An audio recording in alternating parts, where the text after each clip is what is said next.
বন্ধুরা, good morning. এই নিচের এবার এখানে ভাত করছে, আর এই জল ডাল করছি। জিরে ফোড়ন দিয়েছি, তেলে শুকনো লঙ্কা জিরে ফোড়ন দিয়ে টমেটোটা দিয়ে ভেজে নিলাম, তাহলে আদাটা আগে দিলে পুড়ে যাবে। এরপরে আদাটা দিই,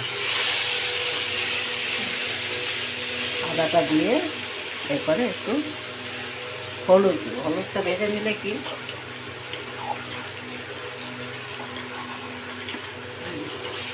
এই যে হলুদটা দিয়ে দিলাম, দিয়ে এবারে নুনটা দেবো।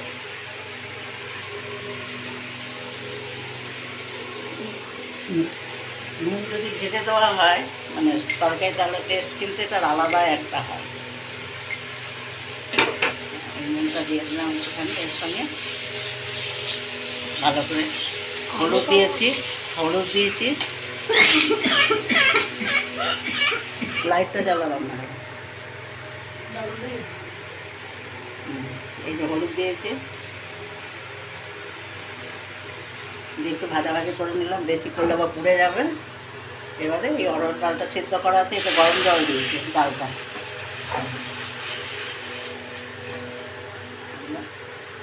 আর এটা আমার রাখা আছে গরম জল, এই একটু গরম জল দিয়ে দিলাম।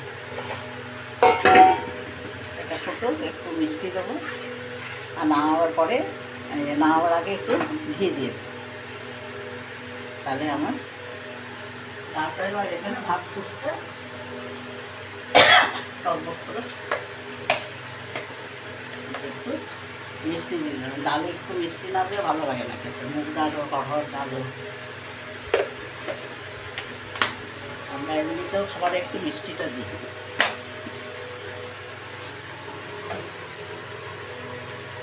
এই যে বন্ধুরা হয়েছে, আর মিক্সেপে আছে পাঁপড় ভাজা।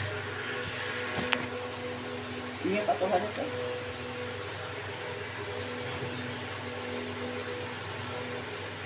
এই যে বন্ধু দেখুন ডালের কালারটা কত সুন্দর এসেছে। আর আজকে হবে ঝিঙে আলু পোস্ত।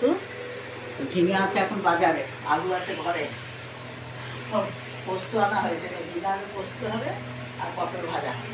আজ নিরামিষ অর্ডার আছে, এরপরে যদি কেউ মাছ মাংস অর্ডার দেয় তখন সেটা করে দেবে।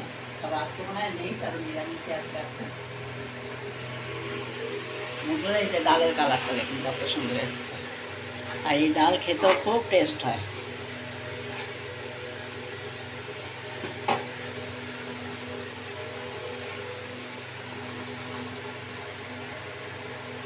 এটা কাজ তরকারি করবে, তেজপাতাটা দিচ্ছি, যে ফুটবে তেজপাতাটা। এই যে ডালের ঘনত্ব এরকম থাকবে, বেশি পাতলা হলে কিন্তু টেস্ট হবে না খেতে, এরকম হবে। আর এই যে এখানে ঘি রয়েছে, একটু নামাবার আগে ঘি দিই। আমার ডাল হয়ে গেল, ঘনত্বটা ঠিক এরকম। আর তেজপাতা